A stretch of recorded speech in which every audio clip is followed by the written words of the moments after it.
If deciding creates power, why do so many people choose to drift instead? Let's pause on that for a second, because this question isn't philosophical, it's deeply personal. Just look around you. Most people don't wake up in the morning and say, "I choose a weak life." They don't actively choose mediocrity. They don't announce their intention to fail. They just don't decide. They drift. They let time push them along. They let society's expectations guide them. They let fear whisper in their ear. And slowly, over time, drifting starts to feel completely normal. But here's the uncomfortable truth. Deciding is dangerous. The moment you truly decide something, you claim ownership over it.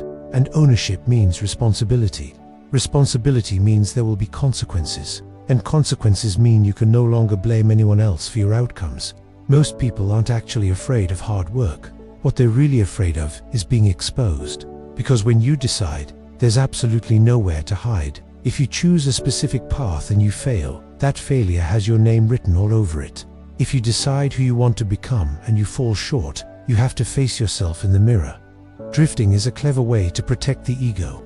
When you just drift along, you can always say things like, "Oh, I didn't really try that hard," or "It just wasn't the right time," or my favorite, "I was just going with the flow." Going with the flow sounds so peaceful and zen, doesn't it?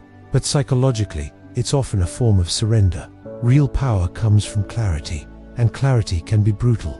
A decided person knows exactly what they want and, more importantly, what they don't want. They end up saying no far more often than they say yes. They sometimes disappoint people.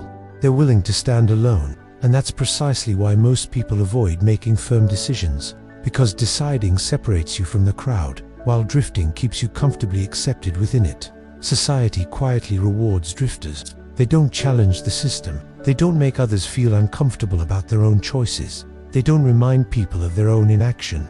A decided person, on the other hand, does all of those things. Their discipline can feel like a judgment to others. Their intense focus can feel like pressure. Their personal growth can feel like an accusation. So, what do most people do?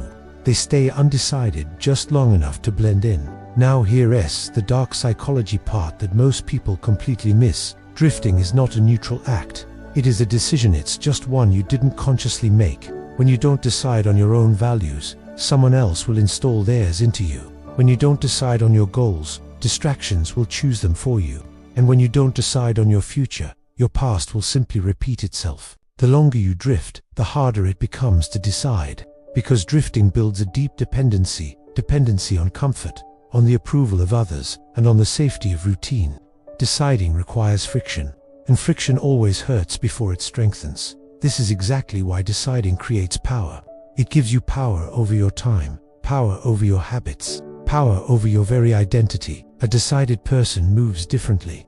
They speak with more conviction. They tolerate less nonsense. They stop negotiating with their own weakness. And that can be incredibly threatening to people who are still drifting.